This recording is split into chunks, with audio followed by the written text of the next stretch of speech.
Hey, before we go on, I just want to take a moment to address something because I really do feel terrible about it. Earlier on the show, I was making an analogy to describe the Republican voter pool. And I made a comment that I meant to be lighthearted, but immediately realized was hurtful toward Governor Chris Christie. I should not have said what I said. I deeply regret it, and I sincerely apologize to the governor. So it's John Roberts of Fox News apologizing for comments he made about Chris Christie. Now, someone on the news, especially Fox News, being willing to admit when they've done something wrong, when they've said something offensive, I think is noteworthy, probably admirable. That said, why don't we play what he said and we'll evaluate it based on that?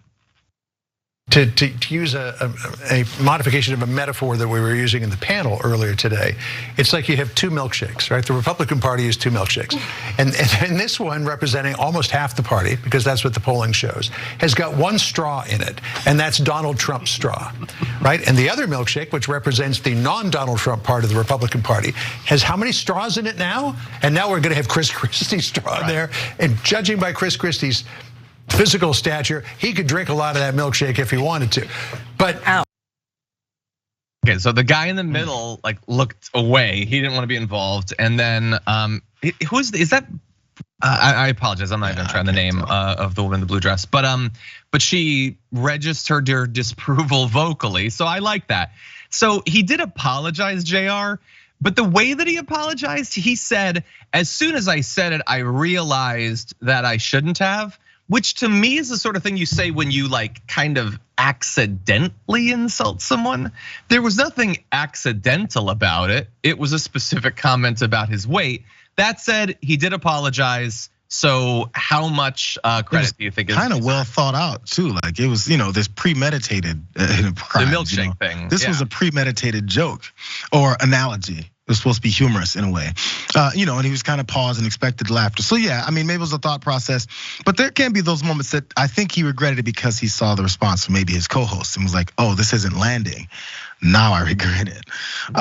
And if it was in an environment that was okay and open to this, he'd move on more.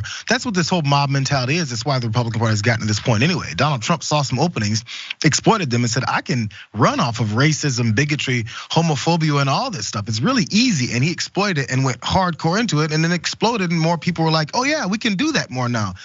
When the environment doesn't allow it, in that case with Roberts here, I believe that's his name. Then he was like, I don't feel good about this anymore. That's how you temper these types of things from growing to those points. Because the rest of people listening have to be principled enough to say, yo, we're not accepting fat jokes on this topic right now. I hear what you're saying. On the other hand, I will retort by saying Fox has gone woke. So you hate to see it. They gotta be Bud Lighted.